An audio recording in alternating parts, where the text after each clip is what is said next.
The F-35 stealth fighter is going to be a dogfighter after all. America's new F-35, which is set to become the Air Force's main warplane, is substantially inferior in a turning battle even to an F-15, according to the pilot in the January 2015 mock dogfight. The Air Force insists that's no problem because the stealthy F-35 will avoid detection and hit enemy planes from long range. The aerial dogfight was not supposed to happen. On May 20, 1967, 8 United States Air Force F-4C fighters were patrolling over North Vietnam when they spotted as many as 15 enemy MiG-17 fighters a short distance away. Fog and the MiGs' low altitude had prevented the F-4s from detecting the North Vietnamese jets from farther away. Diving to attack, the twin-engine F-4s fired a staggering 24 Sparrow and Sidewinder missiles, shooting down just 4 of the single-engine MiGs. The North Vietnamese jets reacted quickly, forming into a tight-turning wagon wheel, with each pilot watching the tail of the man in front of him. As the heavy, twin-engine F-4s tried to outturn the nimble, single-engine MiGs, a North Vietnamese pilot peppered one of the American planes with cannon fire, igniting it and forcing the 2 crewmen to eject. The turning ability of the MiG-17 is fantastic, one F-4 Flier recalled later. It must be seen to be believed. But the Air Force had assumed that wouldn't be a problem, that its then brand new twin-seat F-4s would never even get into a close-range dogfight. Instead, the F-4s and other Air Force and Navy fighters would always destroy their enemies from long range, using the Sparrow and other air-to-air missiles. It was a flawed and dangerous assumption that got scores of American aviators shot down over Vietnam. But 49 years later, the Air Force is assuming the same thing, with regards to its new F-35 stealth fighter. In January 2015, the flying branch pitted a radar-evading F-35A against a 25-year-old F-16D in mock air combat. The F-35 proved too slow and sluggish to defeat the F-16 in a turning fight, according to the official test report that War is Boring obtained. But the Air Force says not to worry. The F-35's technology is designed to engage, shoot and kill its enemy from long distances, not necessarily in visual, dogfighting, situations. The Air Force's faith in long-range aerial warfare proved disastrous in Vietnam. There are good reasons to believe it will prove equally disastrous the first time squadrons of new F-35s fly into battle against a determined foe. For the first 4 decades of air-to-air fighting, opposing planes mostly shot at each other with guns. Then in 1946, Navy engineer William Burdett McLean began work on a heat-seeking rocket, the Sidewinder, the first effective air-to-air missile. 12 years later, Washington outfitted Taiwanese F-86 fighters with the first combat-ready Sidewinders. In aerial battles over the Taiwan Strait, the F-86s shot down communist Chinese MiG-17s, and seemingly changed air warfare forever. Soon, new and better missiles, some with radar guidance, were rolling out of laboratories all over the world. The Air Force and its sister branches enthusiastically embraced the missile age, even dropping guns from many of its new warplane designs, including the early F-4Cs. The new missile technology coincided with a shift in doctrine. The Pentagon decided that in future wars, jet fighters would climb high and fly fast to target Soviet long-range bombers, striving to hit them from far away before they could drop their atomic bombs. American jets of the era were powerful but lacked agility.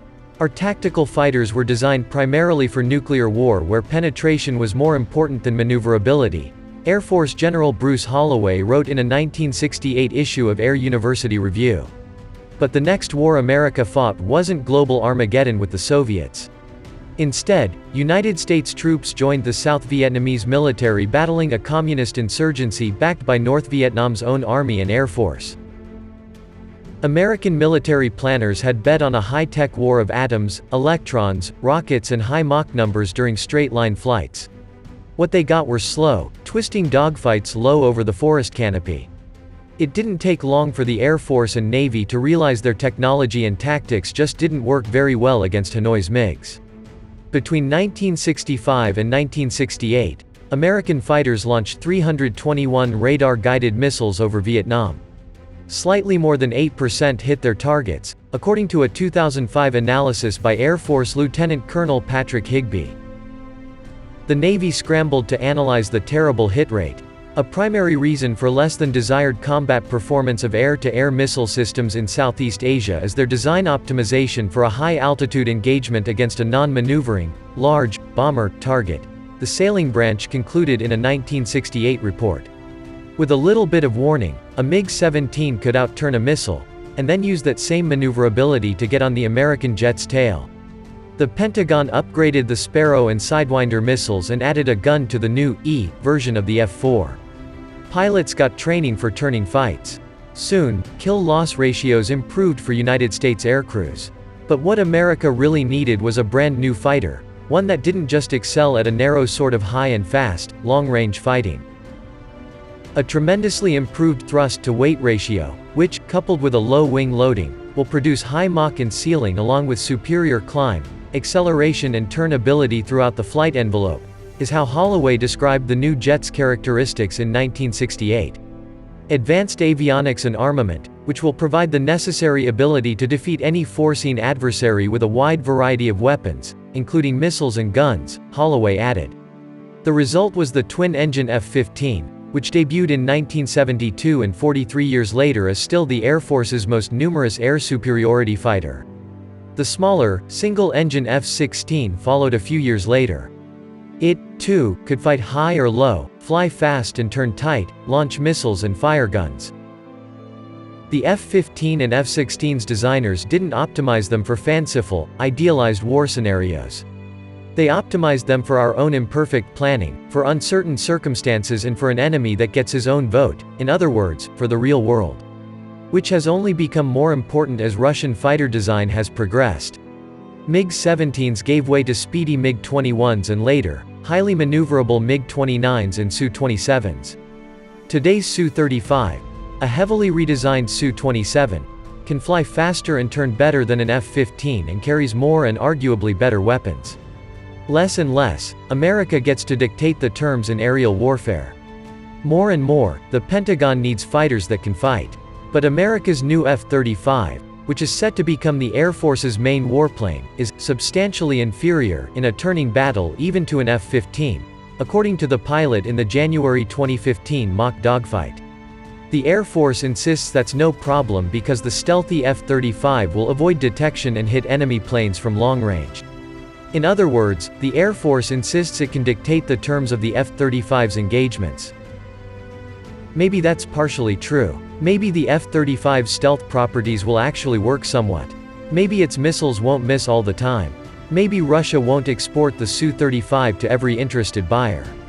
Maybe the United States won't ever wage a full-scale war against a high-tech foe that can negate the few advantages the F-35 possesses. But what if the government's rosy projections turn out to be even slightly off target?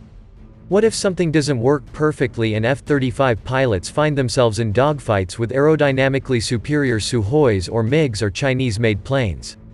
What if we send a fighter that can't turn into battle with fighters that can? It's happened before to Air Force fighter jets that weren't ever supposed to fight close.